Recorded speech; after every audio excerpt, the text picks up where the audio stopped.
ಬೆಂಗಳೂರು ಎರಡನೇ ಅಂತಾರಾಷ್ಟ್ರೀಯ ಏರ್ಪೋರ್ಟ್ ಆಗೋದಿಲ್ಲ, ತಮಿಳುನಾಡಿಗೆ ಕೊಡ್ತಾರೆ. ತಮಿಳುನಾಡವರು ಅಲ್ಲೇ ಹೊಸೂರು ಪಕ್ಕ ಮಾಡ್ಕೊಳ್ತಾರೆ ಅನ್ನುವಂತಹ ಊಹಾಪೋಹಗಳ ಮಧ್ಯೆ ಬೆಂಗಳೂರು ಏರ್ಪೋರ್ಟ್ ಎರಡು ಅಂತಾರಾಷ್ಟ್ರೀಯ ಏರ್ಪೋರ್ಟ್ ಅನ್ನ ನಾವೇ ಮಾಡ್ತೀವಿ ಅಂತ ಹೇಳಿ ತೊಡೆ ತಟ್ಟಿ ನಿಂತ್ಕೊಂಡಿದೆ ಸಿದ್ದರಾಮಯ್ಯ ಸರ್ಕಾರ. ಎಸ್, ನೈಸ್ ರಸ್ತೆಗೆ ಹೊಂದಿಕೊಂಡು ಇರುವಂತೆ ಏರ್ಪೋರ್ಟ್ 2 ಫಿಕ್ಸ್. ಹಾಗಾದ್ರೆ ಪ್ರಮುಖ ಕಮರ್ಷಿಯಲ್ ಸೆಂಟರ್ ನೋಡ್ತಿದ್ಯಾ ಸರ್ಕಾರ? ಮೆಟ್ರೋಗೂ ಸಮೀಪವೇ ಬರುತ್ತಾ ಈ ಒಂದು ಏರ್ಪೋರ್ಟ್ 2?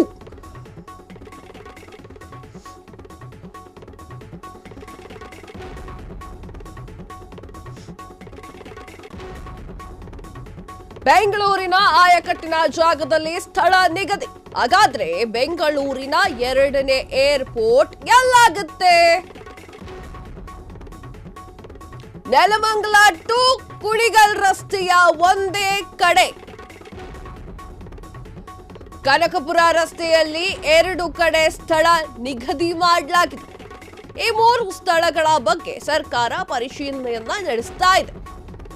ಸ್ಥಳ ನಿಗದಿ ಬಗ್ಗೆ ಸರ್ಕಾರದಿಂದ ಗಂಭೀರ ಚಿಂತನೆ ನಡೀತಾ ಇದೆ. ಎಸ್, ಹೌದು, ಇಷ್ಟು ದಿನ ಏರ್ಪೋರ್ಟ್ 2 ಅಂತಾರಾಷ್ಟ್ರೀಯ ವಿಮಾನ ನಿಲ್ದಾಣ ಬೆಂಗಳೂರಲ್ಲಿ ಆಗೋದಿಲ್ಲ ಅಂತ ಹಲವಾರು ಜನ ಸಂಭ್ರಮ ಸಡಗರದಲ್ಲಿ ಕುಣಿತಿದ್ರು. ಈಗ ಸಿದ್ದರಾಮಯ್ಯ ಸರ್ಕಾರ ಶತಾಯ ಗತಾಯ ಮಾಡೇ ಮಾಡ್ತೀವಿ, ಏನಾದ್ರೂ ಅನ್ಕೊಳ್ಳಿ ನೀವು ಅಂತ ಹೇಳಿ ಫಿಕ್ಸ್ ಮಾಡ್ಕೊಂಡಿದ್ದಾರೆ. ಕೇಂದ್ರಕ್ಕೆ ಪ್ರಸ್ತಾವನೆ ಕಳಿಸಿರುವಂತಹ ರಾಜ್ಯ ಸರ್ಕಾರ ಶೀಘ್ರವೇ ಸ್ಥಳ ಪರಿಶೀಲಿಸಲು ಏರ್ಪೋರ್ಟ್ ಪ್ರಾಧಿಕಾರ ಅಧಿಕಾರಿಗಳ ಪರಿಶೀಲನೆ ಬಳಿಕ ಏರ್ಪೋರ್ಟ್ 2 ಕಾಮಗಾರಿ ಪ್ರಾಧಿಕಾರದ ಒಪ್ಪಿಗೆ ಬಳಿಕ ಮತ್ತೊಮ್ಮೆ ಪರಿಶೀಲಿಸಲಿರುವಂತಹ ಸರ್ಕಾರ ಸಾಧಕ ಬಾಧಕ ಪರಿಶೀಲಿಸಿದ ಬಳಿಕ ಸ್ಥಳ ಪರಿಶೀಲನೆ ಆಗುತ್ತೆ.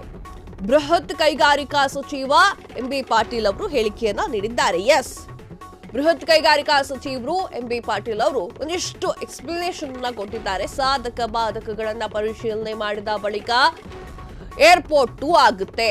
ಪ್ರಾಧಿಕಾರದ ಒಪ್ಪಿಗೆಯ ಬಳಿಕ ಮತ್ತೊಮ್ಮೆ ಪರಿಶೀಲನೆ ಕೂಡ ಮಾಡ್ತಾ ಇದೆ ನಮ್ಮ ಸರ್ಕಾರ. ಅಧಿಕಾರಿಗಳ ಪರಿಶೀಲನೆಯ ಬಳಿಕ ಏರ್ಪೋರ್ಟ್ 2 ಕಾಮಗಾರಿಕೆ ಆಗುತ್ತೆ. ಶೀಘ್ರವೇ ಸ್ಥಳವನ್ನ ಪರಿಶೀಲಿಸುವಂತಹ ಅಧಿಕಾರಿಗಳು ಬರ್ತಾರೆ. ಏರ್ಪೋರ್ಟ್ ಎಲ್ಲಾಗಬೇಕು ಅನ್ನೋದ್ರ ಬಗ್ಗೆ ಒಂದೆರಡು ಜಾಗವನ್ನ ಇಟ್ಕೊಂಡಿದೀವಿ. ಅವೆರಡು ಜಾಗಗಳಲ್ಲಿ ಓಕೆ ಅಂದ್ರೆ ಓಕೆ, ಇಲ್ಲ ಅಂತಂದ್ರೆ ಬೇರೆ ಜಾಗವನ್ನ ಹುಡುಕ್ಬೇಕು ಅಂತಂದ್ರು ಓಕೆ. ಏರ್ಪೋರ್ಟ್ 2 ಅಂತಾರಾಷ್ಟ್ರೀಯ ವಿಮಾನ ನಿಲ್ದಾಣ 2 ಈಗ ಕರ್ನಾಟಕದಲ್ಲಿ ಆಗೋದನ್ನ ಯಾರೂ ಕೂಡ ತಪ್ಪಿಸೋಕಾಗಲ್ಲ ಅಂತ ಎಂಬಿ ಪಾಟೀಲ್ ರವರು ಹೇಳಿಕೆಯನ್ನ ನೀಡಿದ್ದಾರೆ. ಇಷ್ಟು ದಿನ ಚೆನ್ನೈ ಅವ್ರು ಮಾಡ್ತಾರೆ ಹೊಸೂರಲ್ಲಿ ಅಂತ ಕೂತಿದ್ರು. ಹೊಸೂರಲ್ಲಿ ಏನಾದ್ರು ಏರ್ಪೋರ್ಟ್ ಅಂತಾರಾಷ್ಟ್ರೀಯ ವಿಮಾನ ನಿಲ್ದಾಣ ಆಯ್ತು ತಮಿಳುನಾಡಿನಿಂದ ಆಗಿತ್ತು ಅಂತಂದ್ರೆ ಲಾಸ್ ಆಗ್ತಿತ್ತು. ಕರ್ನಾಟಕದಲ್ಲಿ ಒಂದು ಏರ್ಪೋರ್ಟ್ ನ ಸೃಷ್ಟಿ ಮಾಡೋಕೆ ಅಥವಾ ಕಟ್ಟೋಕೆ ಆಗ್ತಾ ಇರಲಿಲ್ಲ. ಈಗ ಸಿದ್ದರಾಮಯ್ಯ ಸರ್ಕಾರ ಮುಂದಾಗಿದೆ, ವಿರೋಧ ಪಕ್ಷಗಳಿಗೆ ಸರಿಯಾಗಿ ಬೆಣ್ಣೆಯನ್ನ ತಿನ್ನಿಸಿದೆ.